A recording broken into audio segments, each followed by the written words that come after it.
Ya, halo teman-teman, ketemu lagi bersama saya di Raska Channel. Nah, di kesempatan kali ini saya coba akan mereaksi sebuah video berdurasi agak panjang sedikit. Di sini saya tidak akan mereaksi khusus di video ini ya teman-teman.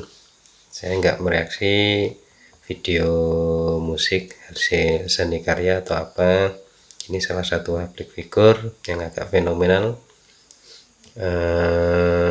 Kiprahnya kita sama-sama tahu, beliau orangnya tegas dan beliau adalah Menteri Pertanian Pak Amran Sulaiman, bekerja di bawah dua kepemimpinan di era Pak Jokowi dan sekarang diteruskan di era Pak Prabowo.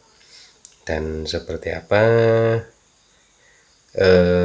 video yang akan saya reaksikan ini, kurang lebihnya adalah video dialog antara Pak Menteri Amran Sulaiman dengan petani dan pengusaha di terkait dengan pupuk dan lain sebagainya. Ya udah, nggak usah lama-lama lagi ya teman-teman, kita sama-sama lihat videonya. Let's go. Alhamdulillah sekarang ini pemerintahan adalah berkelanjutan. Ada kelemahan kita di republik ini, pemerintahan itu biasa tidak bersambung. Kepala desa, bupati, gubernur, presiden. Ganti kepala desa, ganti program, kalaupun program sebelumnya bagus. Karena gengsi ya. Dan itu menghancurkan anggaran negara, APBN, APBD dan seterusnya. Dan itu ribuan triliun. Contoh, ada satu daerah membangun lapangan sepak bola. Tapi karena ganti gubernur, ini tidak dilanjutkan. Akhirnya di daerah itu 3 lapangan sepak bola yang tidak jadi, tidak ada yang sempurna. Dan bisa aku tunjukkan, kalau Pak Nilis mau jalan-jalan, aku tunjukkan nih, lapangan bola 1. Kenapa ada ego? Saya langsung ke Pak Menteri Mentan aja. Saya kalau di Jakarta Mendak, kalau di kampung saya ngawal Bapak kan. Ingat di Ngawi itu yang saya rasakan itu motivasi petani setelah Bapak memberikan motivasi itu luar biasa Pak. Saya ingat banget belum panen Bapak hadir, jangan nunggu berapa hari, tetapi setelah panen ini saya nggak mau tahu harus itu terus termotivasi Pak. Lah, motivasi itu kan berjalan dengan leadership yang Bapak pimpin. Problemnya itu Pak, belakangan ini kan komunikasi. Sebetulnya kalau komunikasi lancar terjalan, setelah Bapak nggak jadi menteri, ini kan putus biasanya Pak. begitu. Jadi negeri ini selalu di situ Pak. Kita mendapatkan menteri yang udah cocok dan dirasakan tetap stakeholder, pelaku usaha, petani, konsumen.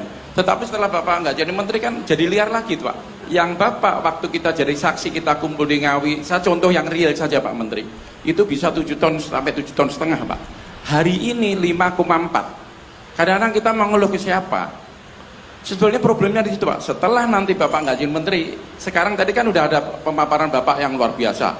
Wah, berarti pupuk cukup, semua cukup. Setelah Bapak nggak jadi menteri, nanti kan ini timbul problem lagi. Ini mau diteruskan atau menteri baru dengan gaya baru? Problemnya selalu itu Bapak. Terima kasih. Assalamualaikum warahmatullahi wabarakatuh. Nama saya Aib Syarifuddin. Ganti Saya kebijakan, sekarang pasti. ini di sini sebagai tukang tempe dan tahu. Jadi saya adalah ketua Kopti atau Gakopti seluruh Indonesia. Kebutuhan kedelai tiap tahun rata-rata 3,6 juta ton per tahun. Dan impor itu rata-rata itu hampir 3 juta ton. Jadi produksi kedelai dalam negeri itu adalah hanya 300.000 ton lebih. Padahal tahun 89 sampai 92 waktu itu kebutuhan kedelai kira-kira 1,2 juta ton karena penduduknya juga sedikit. Itu pernah swasembada kedelai zaman kepala bulognya waktu itu Pak Bustanul Arifin almarhum. Sekarang hasil 1,2 juta ton dulu tahun 80-an, sekarang ini hanya tinggal 300.000 ton. Jadi ini kami informasikan sebagai PR daripada Menteri Pertanian, bagaimana cara meningkatkan kedelai, produksi kedelai di dalam negeri. Sebagai contoh, Ini program kami kedelai pernah ya survei teman-teman. di Amerika, itu Faktanya, produksi kedelai 1 hektar setiap tahun minimal pasti 4 ada ton penurunan. sampai dengan 6 ton di Brazil. Sedangkan di Gerobogan yang percontohan pemerintah itu antara 800 kilo sampai 2 ton per hektar. Jadi jauh sekali. Nah, untuk itu barangkali ini PR buat pemerintah. Kami sebagai tukang tempe dan tukang tahu hanya ingin menikmati bagaimana kalau kedelai lokal yang kita pakai untuk makan ibu dan bapak, tempe dan tahu yang memang dirasa enak. Demikian usul kami. Terima kasih. Wassalamualaikum Sebenarnya harus warahmatullahi fokus wabarakatuh. produk lokal. Pak Sahat, silakan. Sebetulnya yang ingin saya sampaikan itu bahwa dunia sudah berubah, the game changer. Tahun 50-an, dari Eropa membawa 4 sehat 5 sempurna. Itu yang desain itu peternak. Makanya dia taruh susu di tengah dan daging di kanan. Padahal kita negara kepulauan. Tadi saya tertarik kepada Pak Amran punya yang 7 lingkaran itu. Ikan itu sebetulnya bisa menggantikan protein daripada daging. Jadi kita sebagai negara maritim harusnya push ikan itu adalah number 1. Dan dari di film The Game Changer bisa kita lihat ya, bagaimana Arnold Schwarzenegger meneliti bagaimana gladiator Romawi dulu bisa kuat. Mereka tidak makan daging. Nah itu perlu jadi Jadi marilah kita rubah 4 sehat 5 sempurna. Itu kalau saya usulkan Pak Menteri, di tengah itu boleh susu dan sawit. Kenapa sawit? Minyak sawit. Karena makronutrisinya, carbon change-nya itu persis air susu ibu. Ini jarang diketahui di Indonesia dan jarang dieksplor.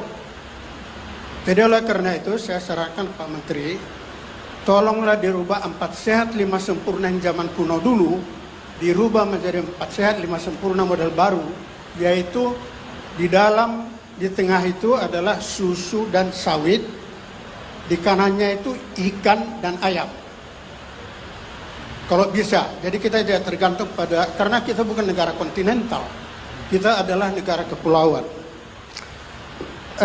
Satu lagi kepada Mas Sis, ID Food keluarkan 250.000 ton kalau saya nggak salah tadi gula ya,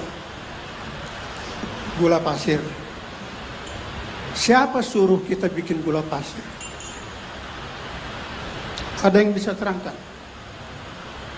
Itu zaman Belanda, 85% gula itu ekspor di daerah subtropis, humidity-nya rendah. Jadi mereka bikin gula kristal. Kalau kita analisa cost price daripada gula, 40% cost kalian itu merubah dari sirup ke powder. Investasi kalian juga 45% hanya kepada evaporator. Jadi kalau 250.000 ton, 250 juta kilo, kali 400 perak aja kita kurangin production cost-nya, kita bisa berikan kepada tebu. Nah ini tolong dilihat, jadi jangan kita latah gitu. Gula pasir, semua ikut gula pasir. Karena hal yang sama juga terjadi di sawit. 101 tahun Indonesia tidur dengan teknologi yang didesain oleh Belanda, padahal teknologi ini sangat emisi karbon tinggi. Jadi saya belajar dari situ, saya pikir ada baiknya kita juga di gula, tidak perlu lagi ke gula kristal, tapi kita bikin gula cair. Dan gula cair dari cane itu masuk sakarida. Sakarida itu sangat rentan terhadap diabetes. sangat dalam ya Padahal kalau teman-teman. Anda rubah sedikit dengan Entah chemical beliau reaction, pengusaha itu bisa berubah menjadi glukosa dan fruktose. atau Dan bagus bagi diabetes. apa? Jadi kita nggak perlu Yang kasih tolong gula yang kasih berasal dari gula yang tahu apa jagung, bisa demikian. kasih Itu aja paham saran di saya. Terima kolom kasih. komentar. Pertanyaannya Bapak itu memang hebat. Tepuk tangan untuk panelis. Itu pernah kami diskusikan di termasuk di Rakortas. Maaf, nggak apa-apa kita sampaikan untuk generasi kita. Ada kelemahan kita di Republik ini. Pemerintahan itu biasa tidak bersambung. Kepala desa, bupati, gubernur, presiden. Ganti pemimpin, ganti Kepala kebijakan. desa, ganti program. Kalaupun program Rata-rata sebelumnya itu bagus. Karena gengsi. Dan itu menghancurkan anggaran negara, APBN, APBD, dan seterusnya. Dan itu ribuan triliun. Contoh, ada satu daerah membangun lapangan sepak bola.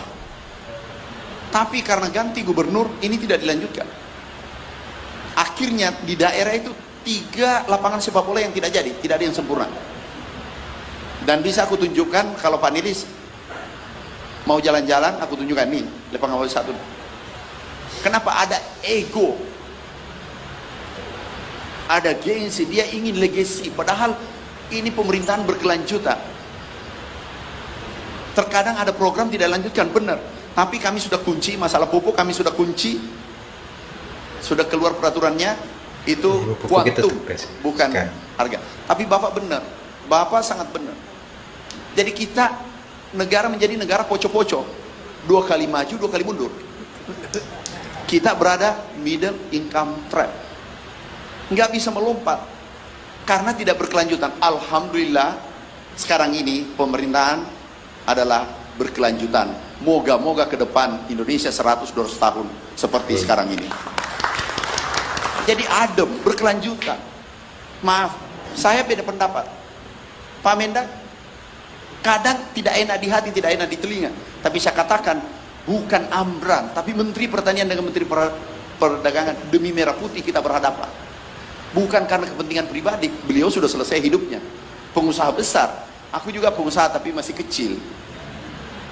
Tapi tidak lagi mikirkan apa yang saya harus ambil pada negara, apa saya harus berikan. Jadi Pak Anelis, itu kerjaan kita semua, generasi berikutnya, jangan ada ego, mulai kepala desa, bupati, gubernur. Alhamdulillah sekarang, presiden sekarang adalah menunjukkan contoh terbaik berkelanjutan. Benar. Nah, itu jawabannya Pak Anelis, bukan pertanian saja, seluruh Indonesia. Kemudian tahu tempe Pak, rencana kita membangun food estate itu gagasan yang bagus. Cuma baru dibuka 600 hektar, dihantam kiri kanan, tidak bisa tumbuh dan seterusnya. Aku datang, aku ditanya, Bapak saya, Pak Menteri, coba gimana food estate? Pak, gampang. Bisa jawab sekarang? Nggak bisa Pak. Publik itu nggak bisa dijawab dengan narasi. Biasanya kalau narasi yang bagus Pak, itu nggak jadi di lapangan. Yang tadi saya katakan, gagasan besar tanpa action, no. Kami pergi tanam, hari pertama kami panggil direktur, hubungannya nanti dengan kedelai. Aku panggil, direktur, kalau tolong cuma tanam. retorika biasanya nggak jalan di lapangan. Pak, sulit ini tanah sulit. Makanya nggak gampang jadi direktur. Kamu saya tunjuk, masih banyak mau jadi. Kalau kamu tidak bisa bilang. Maksudnya Pak, harus tumbuh. Kalau tidak tumbuh, jabatanmu tidak tumbuh, bahkan mati. Akhirnya tanam jagung 40 hari, kami datang, tumbuh dengan baik. Orang sudah tanam di bulan, masa bumi nggak bisa ditanami?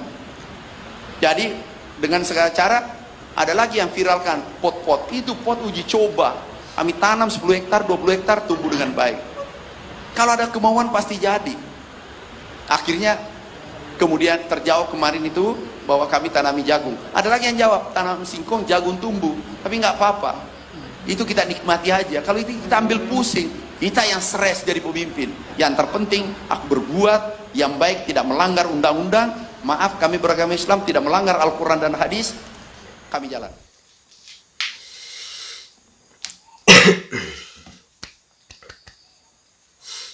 Ya, sama-sama kita lihat ya teman-teman. Sedikit penjelasan ini seperti apa, dialog publik antara panelis bermusyawarah dengan Bapak Amran Sulaiman tentang problematika diantaranya tentang pupuk, kedelai, dan yang satu lagi yang saya agak apa ya namanya, terkesan juga dari panelis yang sepuh itu namanya siapa yang tahu, teman-teman bisa kasih komentar di bawah. Itu apa yang dibicarakan, ditanyakan sangat dalam menurut saya pribadi ya teman-teman, dan patut untuk menteri kita patut bisa dikaji lagi apa yang jadi pertanyaan oleh panelis atau beliau tadi. Untuk lain-lain saya kira nggak ada komentar ya teman-teman. Terus untuk saya pribadi, jujur, semoga Bapak Amran Sulaiman selalu diberi kesehatan, tetap tegas, tetap di jalur yang benar, di track yang benar, dan saya salut dengan kinerja Bapak. Jarang ada orang yang seperti Bapak ini. Semoga selalu diberi jalan yang lurus, dan ya semoga langgeng ke depan dengan nawacita Bapak Presiden Bapak Jokowi dan dilanjutkan oleh kepemimpinan Bapak Prabowo Subianto. Dan ya sekian dulu ya teman-teman, maaf kalau agak belepotan ngomong karena ya saya begini, mohon maaf kalau ada salah-salah kata. Seperti biasa, untuk teman-teman like yang suka video dari saya, dislike bagi yang tidak suka. Untuk saran, kritik, dan apapun itu bisa ditaruh di bawah kolom komentar ya teman-teman. Dan jangan lupa subscribe, like, share, supaya channel ini bisa lebih berkembang lagi, lebih bermanfaat lagi ke depan untuk saya dan untuk teman-teman semua. Ketemu lagi lain waktu, lain kesempatan. Salam sehat. Assalamualaikum warahmatullahi wabarakatuh. Bye.